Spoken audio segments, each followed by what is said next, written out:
Community. That's what this episode is all about. And in this particular occasion, we're talking about the Imperial Draconair vessel community. I know this has already been shown on a few people's videos already, but it's the first time I'm actually showing my own vessel on my own one. So it's a bit hard to avoid spoilers. It is a big ship up in the sky above town, but I thought, let's give you a bit of a tour around the vessel itself. So coming in the back here, we have our loading bay. As you can see, I've got various different cargoes. This is a diplomatic vessel, so we're bringing a lot of different cargoes in the hold of the ship.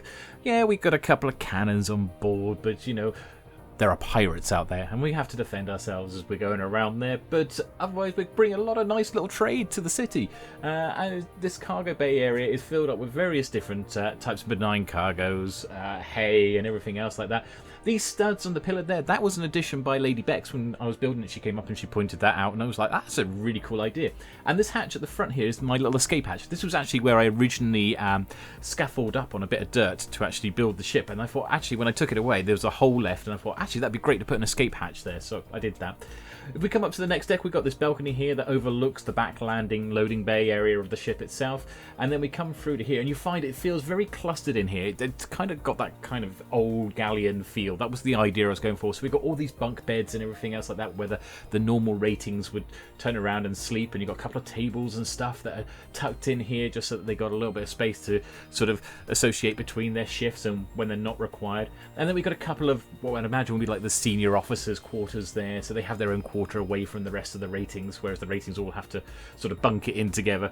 And then if we come down to the front of the ship here, we have the access through to our diplomatic ambassadorial suite at the front, which is the big glass front there with this lovely view over the front of Spawn Town there that we've designed there. Still haven't quite decided how I'm going to finish this off. I started it with some red carpet. Might put a few more things in there. I may just keep it just as a red carpeted area. Not quite sure yet. But the idea of this place is a bit of a function room, and idea that we can come and have meetings and stuff like that and discuss various diplomatic relations. And then we come up to here, we have a balcony that overlooks onto the ambassadorial suite there, and we also can see straight out of that front window as well, so I love that sort of front bit of the deck there. And then we come back here, we've got a few more of the facilities of the ship itself. So here we've got the storeroom behind a locked door. Obviously you wouldn't be able to normally get access, so you would need the right key to get through there. And then in here was going to be the little surgeon's room, so we've got this little bed here where surgeries and operations take part on. And then here we've got the brig, so you know, if we come across any sort of criminals or anything else like that, pirates that we have to arrest, we can chuck them in the brig there and it's all sorted. A few tables over here just outside of what is the galley, aka the kitchen, on board the ship here. So we come into here and you can see we've got a few ovens, we've got cauldrons and stuff like that, and prep areas and everything to serve meals for the whole of the crew. And obviously as the galley is here and we've got the tables outside there, just behind the galley we also have the officers' mess hall just through here.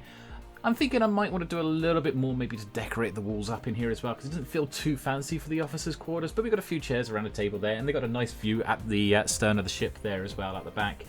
So if we're coming out of there, we can go up onto the main deck itself, and at the back of the main deck you'll find we have a variety of cargoes. Again, more cargo being transported, and this is the cargo hatch that leads through, and there is actually a shaft that goes all the way down through the center of the ship there that we can lower cargo in from the top there. And there's the name plaque, the IDAV community. If we go up the ladders here, we get brought up to the crow's nest, and we have like this gangplank that goes between the two balloons that keep the airship afloat in the air there. And so we've got a back little viewing platform there that we can see out the back of the ship here. And then as we come towards the front, we can continue along beside the two balloons itself, and then we can come up to the crow's nest overlooking the top there, which gives you a great view from the top, though you can't actually see much beneath because, yeah, most of the ship's still in the way. But if there was anything to attack or come in from above, we would be able to see it from the top's crow's nest, so it's quite handy in that sense. And then we can come down to the front here, and we kind of have the front viewing platform stroke crow's nest, and this gives us a much better view over the front of the ship here and down into Spawn Town just beneath us there. At the back of the ship, back down on the main deck, we've obviously got at the top there, we've got the main wheel and the helm there that enables us to pilot the ship around. And then we also have a nice big map as well there for navigation. This I'd imagine is like a junior officer's quarters because there's a few shared in, but it's away from the rest of the bunks. And then on the other side of the ship, we have, of course, the captain's quarters in here as well, with our bed and ender chest in there as well, and a cupboard over in the corner there, which is quite handy.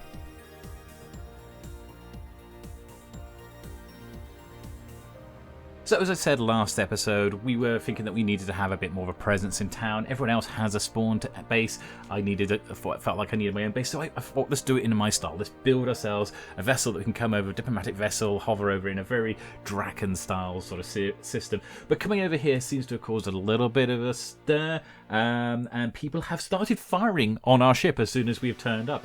Piracy, I call it. Piracy. And you can see there's some fantastic builds here that have been done by Mighty High, and also in response to that by also Dark Remington as well, who has decided to come in on our side there. Not sure why Mighty High has a red dragon when the red dragon is our symbol, but you know, never mind, you know, he's English, you know, I'm not sure why he's nicking the Welsh dragon, but still, you know, but go see their videos to explain why it's all involved there. But for me, I'm less interested about the fighting and the war. I'm over here because I'm about what the ship's name is about. It's about community, and as you can see directly beneath us there is the community resource area of Spawn Town itself. And if you are aware of what this area has been like since the beginning, you'll notice that there are several new buildings that have now appeared down there. One of them is the post office, or rather, the post office was always there, but we have now had to expand it because we've had a number of new members on the server, myself included, that we needed to expand it to create more capacity for the mailbox system here. A big thank you to Shelley Rooley for the time lapse that she shared with us on this one of the actual building. This was really good fun to work with. There were several of us on the server who all got together, all organised by Lady Bex, to put it all together, to put this event together and actually just build this. And we did it in about 2 hours, just built this whole new post office from the ground upwards. And it was good fun. It was good to do and everything else. Unfortunately, I lost my time. That's why I've had to borrow someone else's. But it absolutely was probably one of the most enjoyable events that I've been in part of on the server. But do check out other people's videos where they go into more detail about that as well. That's going to be coming up soon. But it's not the only thing we've done for the community this week. We also turned around and decided to build ourselves a new shop, and this one we're calling Diamond Land. That's right, every slot inside of there, that's taken a little bit of a mick out of a well-known British shop, but it's basically everything in there is a diamond for a stack. Not too dissimilar to the big wheelie bin we got next door from EA there, but Eagle and Anvil, that's Forge and Toberson's, I believe, little business they've got there. But it's more about like stacks and everything else. Anything that I've got an excess surplus on, that I got quite a few things, and we've got a few things that we put in there. But we also decided we'd sort out the pathways around there as well, connecting up to Mighty High's 2 new build shops as well. He's got inside there, so we sorted the paths out there, connected it all together, just to make it all fit in, and it just connects between the shopping centre there and to our own build. I thought I'd quickly jump over to our test world though a second here, just to show you something for the next bit that we did for the community here. And this is one of our various test worlds, and you can see here a few things like the automated flower farm and the sheep breeder that we built here in testing. You can also see a mock-up of the concrete shop before I built it on the server. And I come to this place sometimes just to get some ideas down. I've got a few saves like this, but this is the one which I started specifically for Unorthoblocks. And over in the corner here, you can see I've got a number of devices that I was experimenting with. You see, it's because the 1.16 update we are soon with a TM on the end, are soon going to be changing over to, now that Optifine is now confirmed working. But for that, Edge has noted that we're going to need a lot of Obsidian for all the various different portals. So, in order to help out with that, I decided I'd come up with a community Obsidian Generator. So this system isn't like the withered sort of farms and everything else like that create obsidian through really sort of strange mechanics. This is quite simply a way of mining lots of obsidian when you've got lots of lava buckets. So you go out and collect lots of lava buckets, you chuck it into the machine, and then you can just sit there and basically semi-AFK mine away as much as you need be all the way through. So it was quite an interesting, and it was quite a challenging build for me, because I couldn't find any sort of mechanics about how to build this online, so I just devised it myself. So it was a bit of a challenge on the redstone side of things, but then building it in the community area and having just built the post office, I decided I'd mimic the style of all the buildings around it so that it sort of blended in. So it was also a build challenge as well straight afterwards to actually try and build it to make it look similar to everything that we had beside the buildings there. And I think we didn't do too bad a job either, personally. A big thanks to Mighty High as well, who came in at the end, who helped us out, because we had a little bit of problem with the ignition key, but the ignition key started working. We think it might be in server lag causing a bit of a problem. But before I showed that off, I came back over to here just to check to see how our sales were doing here in Diamond Land and also in our concrete shop. And also just to show some of the things that we are selling here, like blocks of coal there. We've got some enchanted fishing rods, saplings and everything else. These kind of accessories, enchanted bows, lapis. And then I noticed I've already sold some name tags, which, you know, name tags are always quite handy there. So we're selling them 2 for a diamond there. And They sold a couple of those have already sold, so I thought I'll grab the diamonds. And then we got some bone blocks and bone meal that we'd also put into there. Though I've noticed since we put this up, someone else has built a pop-up bone meal shop. That's Mighty Beard, who's one of the new players, and do definitely go and check out some of his videos. His videos are absolutely awesome. But yeah, we've got all this new food and everything else that we popped up there, some redstone dust and some dyes and everything else, some paper. And we also sold out already of our Nautilus shells as well. I think I've got a few more that I might be able to spare, so I might bring some over as well. I'm not sure. And maybe all of them ones I could have done. But those 13 diamonds already from Diamond Land. We've only just built the shop. But this store is doing us very well. I mean, look at this. As we're going around looking at the concrete in here, you can see how many diamonds we are picking up from this. I know Gray has been working on some massive builds using concrete at the moment. And actually, we agreed and negotiated the idea of using, he'd spent so many diamonds that he literally ran out of diamonds, and so we negotiated him using gold to buy concrete with as well. So I've gained a load of gold, which is going to be handy when 116 lands anyway, so that's quite handy for us on our side as well, that we got a lot of gold as well as a lot of diamonds out of this.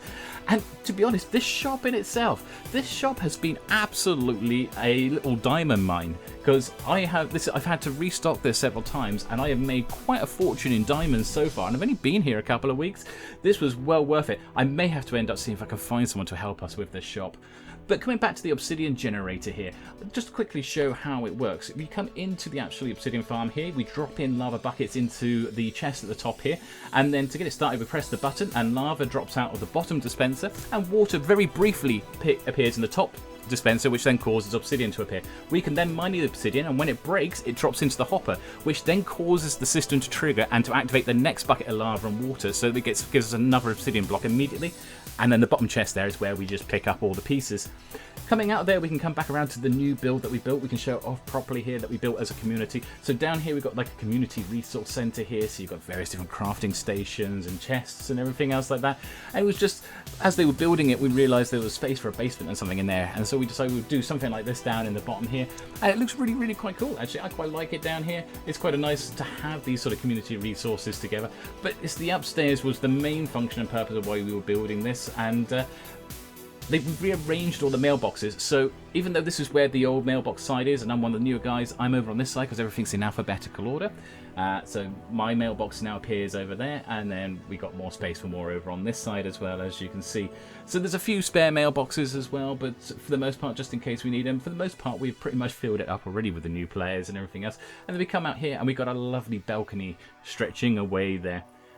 But if you think this was the only things we're doing for the community, or just doing everything down in the actual spawn town, there were some things I needed to do for the community back at my own base. And that is because beneath my base, it is like Swiss cheese. And when I say it's like Swiss cheese, I mean there are tunnels and tunnels and tunnels. Oh, that's a bit close. Very close, but as you can see here, this is down beneath our actual main base. And the reason why I say we have to light this up for the community is that when we're working in this area, these tunnels are sucking up the spawn rate. Now, it also benefits ourselves because later on we plan to build a few farms ourselves, like mob farms and gunpowder farms and stuff. And having these unlit are going to be a big problem, detriment to that. But it's also a big problem for anyone else on the server if they're trying to AFK farm, or they're trying to do farms from their own, get gunpowder from their own farms. And if this isn't lit up, then I'm going to be sucking up a lot of the mob cap while I'm online. The only problem is there is multiple mines down here. This was so difficult to clear out, and so many spawners. I found like 2 zombie spawners, a skeleton spawner, 4 spider spawners. So I'm going to do some stuff with some of those spawners down there in the near future as well. I didn't quite get around to finishing all of the lighting up of the tunnels as well. I died several times. I found it quite difficult. And it took me hours just to get the bonds that I did manage to get done down here. But I'm going to have to come back down here in several more sessions and light all of these tunnels up. And the mine shafts here, there's like 4 different independent mine shaft systems there, all very large in that area. So that's quite a difficult thing as well. But we also did some work on the town itself. Now, I missed the time lapse on doing this bit. This is our tree farms in the new town, which we will talk about in a minute. But I did manage to catch it and time lapse the rest of it. So let's go click over and see that.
as you can tell, it has been a very, very busy week.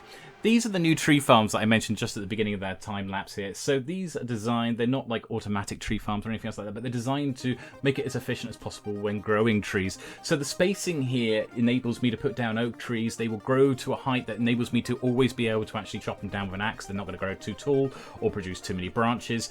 And also at the same time, when their leaves break, it will produce enough saplings so that we will actually always be increasing the number of saplings that we have, so that we're never going to run out of saplings either. And there is a rail system that runs underneath here with a minecart that will actually, minecart and hopper, that will actually pick up the saplings, so we don't even need to worry about sticking around waiting for the leaves to actually deteriorate. We can just mine the wood and go again and not worry about the rest of it. And we've got a couple more tree farms like this here, but different types and species of tree require different spacings. So like you can see, the birch here has to be a little bit wider in its spacings for more efficiency. And this is something that I think is quite unique that I've built. This is the second time I've built a farm like this. It's a design that's more of my own kind chord there, but it's basically, it's 3 lots of spaces for growing the extra tall spruces. Sometimes this happens if they grow too small and you get stuck in the undergrowth, but for the most part normally it grows so tall that you can move around here. And again, it's got the rail system picking up saplings underneath here, but we plant down 4, we use the bone meal, it grows the mega ones inside this building. But then over on the side here we have a water elevator, and the water elevator takes us straight up, because chopping down great big spruces, the giant spruces, can be quite difficult unless you know the spiral technique or got a way to come down from the top. And as you can see, we've got hatches in the top here that if they grow to their maximum height, which is about 32 blocks, we can just drop down from above onto them. But they don't always tend to grow up to there, they tend to grow a bit shorter than that. But for that reason, we have these platforms all the way down here. We've got a ladder that drops us to platforms at different levels, and we can just choose the platform that's at the best height to be able to approach these trees from. And then we can just jump onto the tree and we can just mine it straight down and just chop straight down. And we just repeat that for the next one again straight afterwards.